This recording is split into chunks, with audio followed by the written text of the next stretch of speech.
My name is Lawrence Paone. I've been selling tickets on Broadway for 20 years now.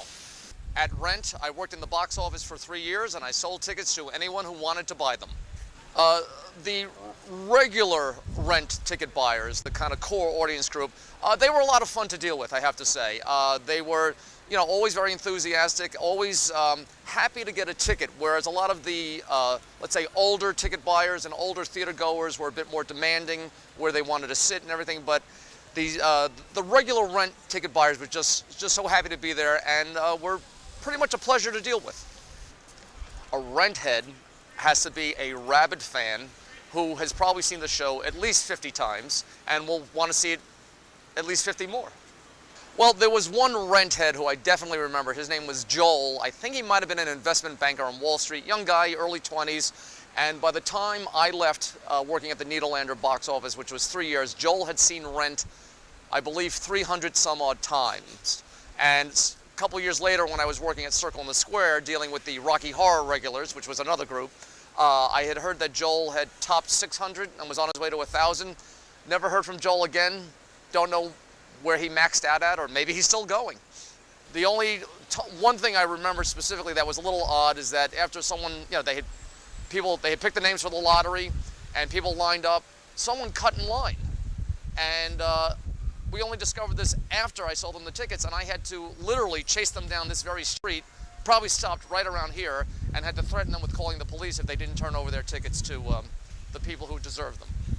Well, Rent was uniquely different from most of the other shows in the sense that, again, getting back to the younger audience, unfortunately, it was horrible what happened to Jonathan Larson, but I think he, really tapped into that youth market, and it was just a totally different vibe that you would get from Rent that you got from selling tickets to other shows. As I said earlier, it was a pleasure.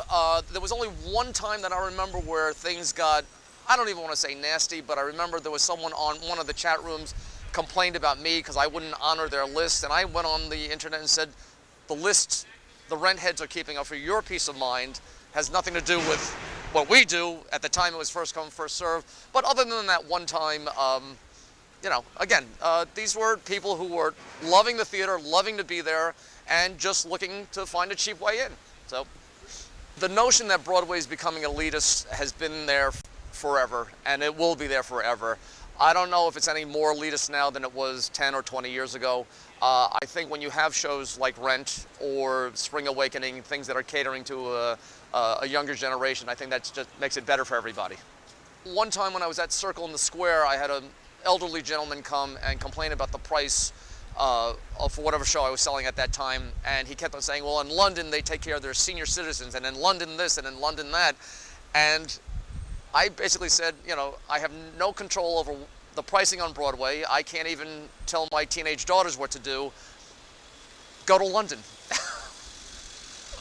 I did not have a chance to see High Fidelity. We did have it at the TKTS booth frequently. And, unfortunately, and this is showbiz, as they say, just not a lot of interest, which is unfortunate. But I find a great amount of what I do, what I get involved in my job as a ticket seller, very amusing, very entertaining, also very frustrating. And as a writer, I decided this might be good fodder for a play. Along with Matt Abel, I wrote a one-man show called Do You Have Anything Closer?, which ran in one of the off-Broadway theater festivals a couple years ago. And, we got great online reviews, good response from the audience, and ultimately I think while it's set in a box office, it also has to do with a person in life finding his or her path and getting some sort of satisfaction out of life. A difficult moment that I remember while I was working at the Nederlander on Rent was something Matt and I included in the one-man show. And this woman came up, picking up reservations, and she said, I said, what's the last name? She said, O'Neill, O''N''E''A''. And I said, ma'am, I have no tickets under that name. How did you order O''N''E''A''? I said, I understand what your last name is, but I don't have a reservation. How did you order O''N''E''A''? Finally, I got her to explain to me that she ordered her tickets through Ticketmaster and that they were for Beauty and the Beast. So I said, ma'am, Beauty and the Beast is on West 46th Street. This is Rent, R-E-N-T. I hope I get it.